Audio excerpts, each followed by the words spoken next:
Hi everyone, welcome to another Q&A with Kareen. We have changed locations. I am outside in my greenhouse. I'm pretty happy about that. I have been planting some of my seedlings out here and I'm super excited. Have dill and cilantro and arugula and mustard greens and tatsoi growing now as little seedlings and peas, and then probably next week I'll seed a bunch of stuff also in this greenhouse.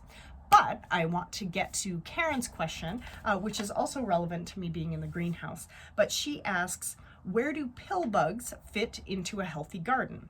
I find that they are rampant in my greenhouse and some outdoor beds, and I'm wondering what might be out of balance that allows them to flourish and annoy me.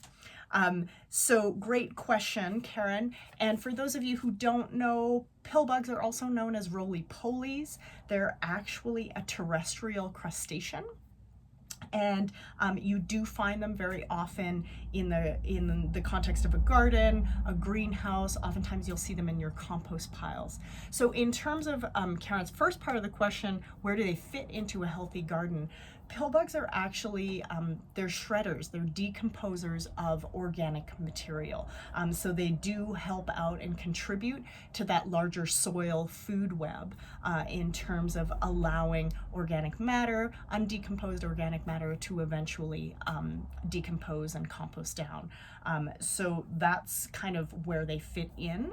They do have a tendency oftentimes to flourish in environments where they're particularly moist. You know, you got to think it's like a terrestrial crustacean, so you know they're kind of related to lobsters, right, that like moist, wet environments. So I would say that if they are flourishing in your greenhouse, you might want to check on whether you may be overwatering in your greenhouse.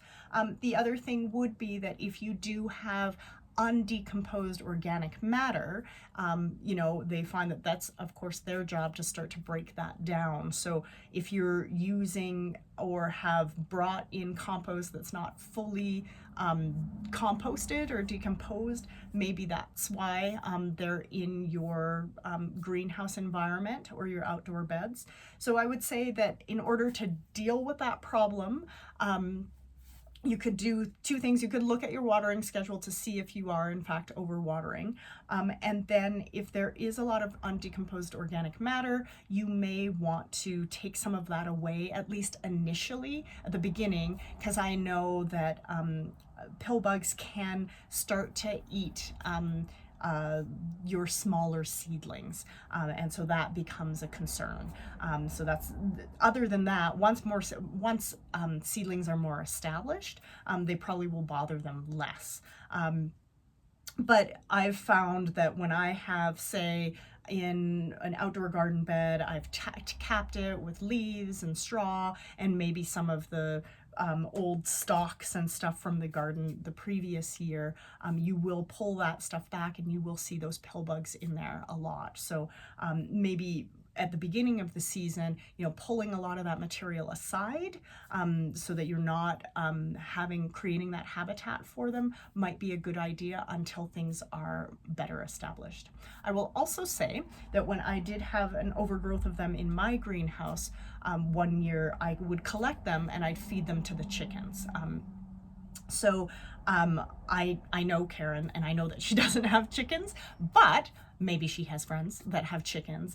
But for those of you who do have chickens and you're experiencing the same issue, you can just collect them and give them to chickens as a snack, and they'll eat them as well. So kind of the problem is the solution. It's not that you have too many pill bugs in your garden, it's that you don't have enough chickens to eat them.